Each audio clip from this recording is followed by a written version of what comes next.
एक नई कहानी के साथ आरजे टॉप स्टोरीज में खुश आमदीद। आज की कहानी जंगल के दिल में बसने वाली एक लड़की की है। एक ऐसा जंगल जहां हर दरख्त एक कहानी सुनाता था और हवा एक राज गुनगुनाती थी। इसी जंगल के कल्ब में एक कबीला रहता था जिसके सरदार की बेटी का नाम रिमा था। रिमा कोई आम लड़की नहीं थी।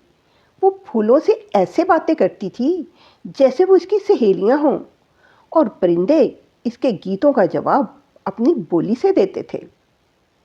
इसे कुदरत की हर चीज़ से प्यार था और कुदरत का ज़र्रा ज़र्रा उसका दीवाना।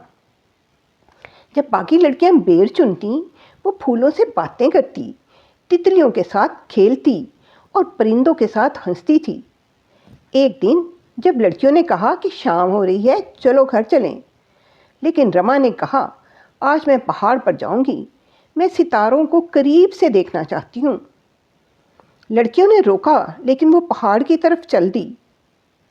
रास्ते में इसने एक उल्लू का बच्चा देखा जो घोंसले से गिर गया था। उसने उसे प्यार से उठाया और घोंसले में रख दिया और कहा, अब अच्छे बच्चे बनना और दोबारा शरारत नहीं करनी। पहाड़ पर इसने सितारों को करीब से देखा, दरख्तों और हवा की सरगोशियां सुनी। वो बहुत खुश थी। उसका बाप उसे ढूंढता हुआ आया और कहा, तुम्हें यहाँ नहीं आना चाहिए था, मैं तुम्हारे लिए कितना परेशान था।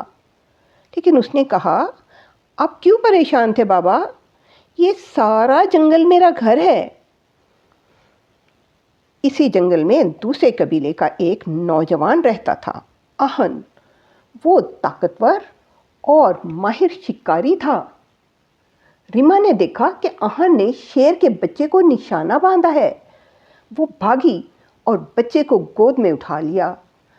तुम इस मासूम को क्यों मारना चाहते हो? रिमा चीखी। आहन बोला, ये सिर्फ एक जानवर है, रास्ते से हटो। रिमा सख्ती से बोली, ये सिर्फ जानवर नहीं, ये भी इस ज़मीन का बच्चा है जहां तुम खड़े हो। इसी लम्हे एक कोबरा वहां आया। आहन उसे मारने के लिए तैयार था कि रिमा कोबरे के सामने बैठ गई और उसे कहा, हम तुम्हें नुकसान नहीं पहुंचाएंगे, तुम भी हमें नुकसान ना पहुंचाओ। ये सुनते ही कोबरा वापस चला गया। आहन ने पूछा, क्या ये तुम्हारी जुबान समझता है? रिमा ने जवाब दिया, प्यार की जुबान कायनात का जर्रा जर्रा समझता है। एक परिंदा उड़ता हुआ आया और रमा के हाथ पर बैठ गया। आहन ने हैरत से पूछा, ये तुमसे डरता नहीं? रिमा ने कहा, तुम इसे प्यार से बुलाओ, तुम्हारे पास भी आ जाएगा। आहन ने बुलाया, लेकिन परिंदा ना आया। रिमा ने कहा, दिल की गहराइयों से प्यार से बुलाओ। आहन ने बाजू फैलाए और प्यार से बुलाया। परिंदा उड़कर उसके बाजू पर बैठ गया और उसके देखा देखी और परिंदे भी आहन के पास आ गए। आहन मुस्कुराया। आज पहली बार उसे मोहब्बत की जुबान समझ आई। उसने अहद किया कि वो कभी किसी जानवर या परिंदे का शिकार नहीं करेगा। मगर अगले ही दिन एक अफसोसनाक खबर फैल गई। दोनों कबीलों के दरमियान पानी की तकसीम पर तनाज़ा खड़ा हो गया। दोनों कबीले जंग के लिए तैयार थे।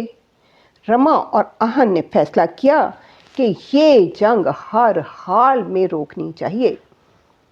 रिमा ने आसमान की तरफ देखा और पुकारा, मेरे दोस्तों, ये इंसान तुम्हारी जन्नत को राख बनाना चाहता है, मुझे तुम्हारी ज़रूरत है।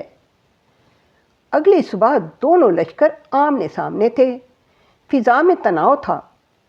अचानक आसमान स्याह हो गया। हजारों परिंदे उड़ते हुए आए और दोनों कबीलों के दरमियान दीवार बनकर खड़े हो गए। इसी लम्हे रिमा और आहन आगे बढ़े। सरदार जोर से चीखा, रिमा हट जाओ, ये जंग का वक्त है। रिमा ने कहा, बाबा, ये मट्टी खून के लिए नहीं, मोहब्बत की प्यासी है। आहन अपने बाप सरदार जलाल से बोला, अगर जंग हुई तो जिस चश्मे के लिए आप लड़ रहे हैं वो नौजवानों के खून से सुर्ख हो जाएगा। रीमा ने कहा, मैंने पहाड़ के उस पार एक चश्मा देखा है। अगर हम मिलकर वहां जाएं तो वो पानी दोनों कबीलों के लिए काफ़ी होगा।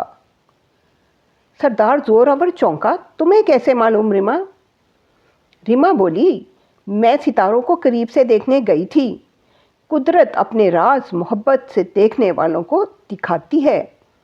रीमा और आहन की बातों में ऐसी सच्चाई थी कि दोनों सरदारों के पत्थर दिल पिघल गए। तलवारें नियामों में चली गईं। हाथ जो जंग के लिए उठे थे गले मिलने के लिए बढ़ गए। यूं अमन का अहद हुआ और रीमा ने साबित कर दिया कि दुनिया में सबसे बड़ी ताकत जंग नहीं, मोहब्बत है।